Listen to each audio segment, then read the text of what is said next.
Hello students, आज हम पाठ रहीम को आगे कंटिन्यू करते हैं। हमने रहीम के दोहे पढ़े, आज हम रहीम का आगे दोहा पढ़ते हैं।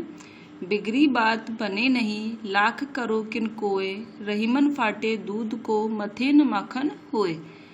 इस दोहे में कवि रहीमदास जी कह रहे हैं, बिगड़ी अर्थात बिगड़ी हुई बात, बने नहीं अर्थात बनती नहीं है, लाख करो किन कोय कि कोई कितने भी लाख प्रयास करो, कितने भी प्रयास करो, लेकिन जो बात एक बार बिगड़ जाती है वह बनती नहीं है।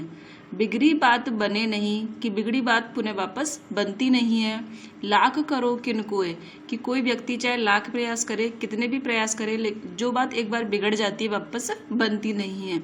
रहीमदास जी ने उदाहरण देते हुए कहा है, रहीमन फाटे दूध को, मथे न माखन होए कि जिस प्रकार एक बार दूध फट जाता है तो उस दूध में फटने के बाद मथे न माखन होए कि उसको कितना भी मथ लो लेकिन उसमें से माखन नहीं निकलता, उसी प्रकार से एक बार बात के बिगड़ने पर बात वापस बनती नहीं है। रहीमदास जी कह रहे हैं कि बिगड़ी हुई बात अगर एक बार बिगड़ जाए कोई बात तो उसे कितने भी प्रयास कर लो वो बात वापस बनती नहीं है। उदाहरण के द्वारा उन्होंने समझाया है कि जिस प्रकार एक बार दूध अगर फट जाता है तो उस दूध को चाहे कितना भी मथ लिया जाए लेकिन उससे मक्खन नहीं निकाल सकते। रहीमन देखी बड़ेन को, लगू न दीजिए डारी, जहाँ काम आवे सुई, कहा करे तरीवारी।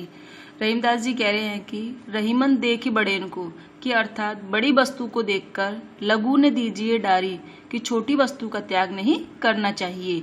रहीमन देखी बड़ेन को कि बड़े वस्तु को देखकर, बड़ी चीज को देखकर, लघु अर्थात छोटी चीज को ना दीजिए डारी कि उसे छोड़ नहीं देना चाहिए।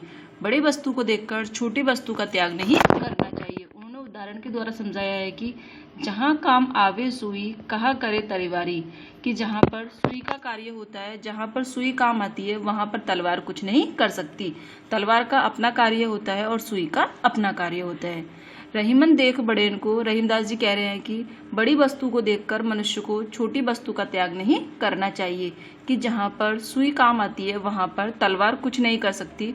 सुई का कार्य कपड़े सिलने का होता है और तलवार का कार्य युद्ध क्षेत्र में होता है, दोनों का अपना अपना कार्य होता है। तो बड़ी वस्तु को देखकर छोटी वस्तु का त्याग नहीं करना चाहिए। रहीमन निज संपत्ति बिना, कोउ न विपत्ति सहाय, बिनु पानी जो जलज को, नहीं रवि सके बचाए। रहीमदास जी कह रहे हैं निज संपत्ति बिना कि अपनी संपत्ति के बिना, कोउ अर्थात कोई भी, विपत्ति अर्थात विपत्ति के समय, संकट के समय सहाय यानी सहायक नहीं होता है।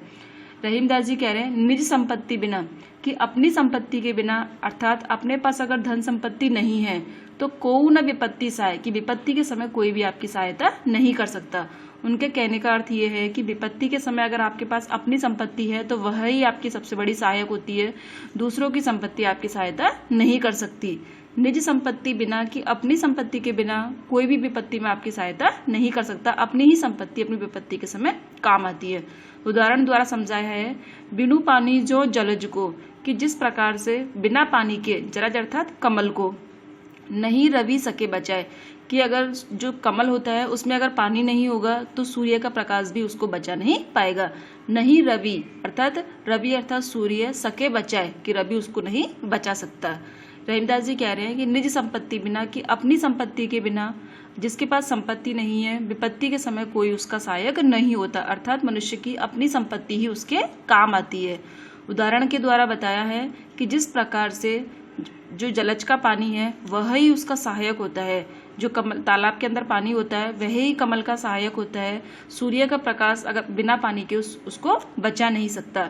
अगर तालाब के अंदर पानी नहीं होगा तो सूर्य का चाहे कितना भी प्रकाश कमल को मिल जाए लेकिन कमल बच नहीं सकता है। रहीमन पानी राखिए, बिन पानी सब सून, पानी गए न उबरे, मोती मानस चून। रहीमदास जी कह रहे हैं कि मनुष्य को जीवन में पानी का महत्व समझना चाहिए, पानी के बिना जीवन में सब कुछ बेकार है। रहीमदास जी कह रहे हैं कि जीवन में पानी रखना चाहिए अर्थात पानी के महत्व को समझना चाहिए। रहीमन पानी राखिए, रहीमदास जी कह रहे हैं कि मनुष्य को पानी रखना चाहिए अर्थात पानी के महत्व को समझना चाहिए। बिनु पानी सब सून कि पानी के बिना सब कुछ व्यर्थ है। पानी गए न उबरे, मोती मानस चून कि अगर पानी नहीं होगा तो मोती, मानुस और चून तीनों ही व्यर्थ है, अर्थात तीनों का कोई महत्व नहीं होगा। पानी से ही तीनों होते हैं, अर्थात मोती में पानी का अर्थ है मोती की चमक, कि चमक के बिना मोती व्यर्थ होता है। मानुष के अंदर पानी का अर्थ है मनुष्य का आत्मसम्मान, उसका इज्जत, कि अगर मनुष्य के अंदर सम्मान नहीं होगा, इसकी इज्जत नहीं होगी तो मनुष्य का जीवन व्यर्थ है। और चून अर्थात आटा, अगर हम आटे में पानी नहीं डालेंगे तो वह आटा किसी भी काम का नहीं है, वह आटा भी व्यर्थ है। इसलिए पानी का बहुत ही महत्व है। रहीमदास जी ने कहा है कि मनुष्य को हमेशा पानी रखना चाहिए, अर्थात पानी का महत्व समझना चाहिए। बिना पानी सब कुछ व्यर्थ है, पानी के बिना सब कुछ व्यर्थ होता है, चाहे मनुष्य कुछ भी कर ले। मोती के संदर्भ में उन्होंने कहा है कि पानी का अर्थ चमक है, कि चमक के बिना पानी का कोई महत्व नहीं होता। मनुष्य के संदर्भ में उन्होंने कहा है कि मान सम्मान या मनुष्य की इज्जत, अगर मनुष्य के मान सम्मान नहीं है तो उसका जीवन व्यर्थ है। और चून के संदर्भ में उन्होंने कहा है कि अगर चून के अंदर हम पानी नहीं डालेंगे, आटे में अगर पानी नहीं डालेंगे तो हम उसकी रोटी नहीं बना सकते, तो वह आटा व्यर्थ है। इसलिए मनुष्य को पानी की इज्जत करनी चाहिए। अब हम कुछ प्रश्न देखते हैं। क्वेश्चन नंबर 1 है, प्रेम का धागा टूटने पर पहले की भांति क्यों नहीं हो पाता? प्रेम का धागा टूटने पर पहले की भांति क्यों नहीं हो पाता? क्वेश्चन नंबर 2 है, हमें अपना दुख दूसरों पर क्यों प्रकट नहीं करना चाहिए? हमें अपना दुख दूसरों के सामने क्यों नहीं प्रकट करना चाहिए? अपने मन की व्यथा दूसरों से कहने पर उसका व्यवहार कैसा हो जाता है? क्वेश्चन नंबर 3 है, रहीम ने सागर की अपेक्षा पंक जल को धन्य क्यों कहा है? रहीमदास जी ने सागर की अपेक्षा कीचड़ का जो जल है उसे धन्य क्यों कहा है? क्वेश्चन नंबर 4 है, एक को साधने से सब कैसे सध जाते हैं, अर्थात एक कार्य को करने से सभी कार्य कैसे पूर्ण हो जाते हैं?